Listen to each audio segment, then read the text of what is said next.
Gilgit Baltistan assembly में इंतखाबात के हवाले से गैर हतमी गैर सरकारी नताइज के मुताबिक पाकिस्तान पीपल्स पार्टी जो है वो 10 सीटों के साथ सबसे आगे है। नून लीग के पास 4 नशिस्तें हैं और 7 आज़ाद उम्मीदवारों ने कामयाबी हासिल की है। इस हवाले से आपको ये भी बताएं कि इंतखाबी नताइज के बाद सियासी रद्द-ए-अमल भी सामने आ गया है, जहां वज़ीर-ए-आज़म शहबाज शरीफ ने पीपल्स पार्टी की कामयाबी पर सदर आसिफ अली ज़रदारी और बिलावल भुट्टो को मुबारकबाद दी है। और ये एक बहुत अच्छी रिवायत है पाकिस्तान की जमहूरियत। बिल्कुल, उन्होंने मुस्लिम लीग नून के उम्मीदवारों को भी शाबाश दी और इंतखाबात को मजमूई तौर पर अमन और शफाफ करार दिया है। At the same times Pakistan Tehreek Insaf ने नताइज को जो है वो मुस्तरद किया है और धांधली का इल्ज़ाम लगाया है।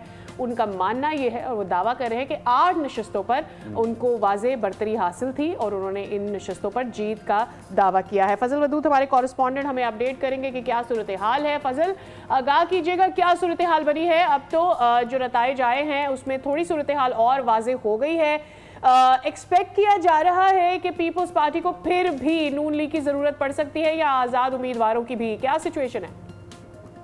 जी बिल्कुल, जैसे कि आपने 10 नशिस्तों की बात की तो इसको मैं ज़रा करेक्ट करता चलूँ कि अभी तक इस पर कमर ज़मान कायरा साहब जो हैं 9 सीटें पाकिस्तान पीपल्स पार्टी के हक़ में हैं, जबकि साबिक़ वज़ीर आला हाफ़िज़ हफ़ीज़ुर रहमान का कहना है कि पीपल्स पार्टी के पास इस वक्त 8 सीटें हैं।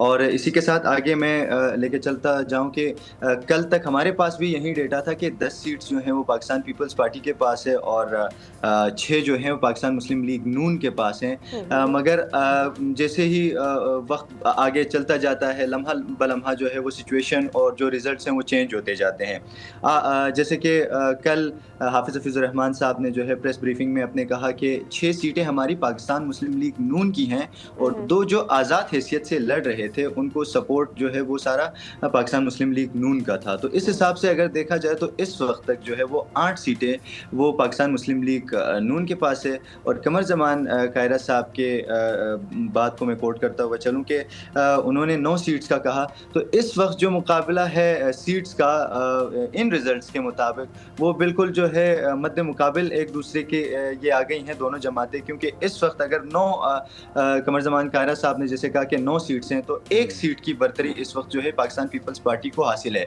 हालांकि कल तक ये लग रहा था जैसे सिचुएशन हमारे सामने आती गई कि 10 सीट्स का, तो तब तक यही था कि ग्राउंड में सिर्फ और सिर्फ इस वक्त अकेली जो है वो पाकिस्तान पीपल्स पार्टी है और उनको बहुत बड़ा चांस है कि वो अकेले जो है वो गवर्नमेंट फॉर्म करे अपनी पार्टी के तहत। बट बाद में जैसे रिजल्ट्स आते गए, और इसी के साथ एक और चीज़ भी मैं ऐड करता चलूँ, ये रिजल्ट्स जो मैंने बताया ये तो तकरीबन जो अनऑफिशियली हैं वो सामने आ चुके हैं। बाकी कुछ हलकों में जो है इश्यूज़ की वजह से जो है फजल वदूद डिटेल्स आप हमारे साथ शेयर कर रहे हैं कि जब सरकारी नताइज आते हैं तो वाकई नंबर्स क्या सामने आते हैं।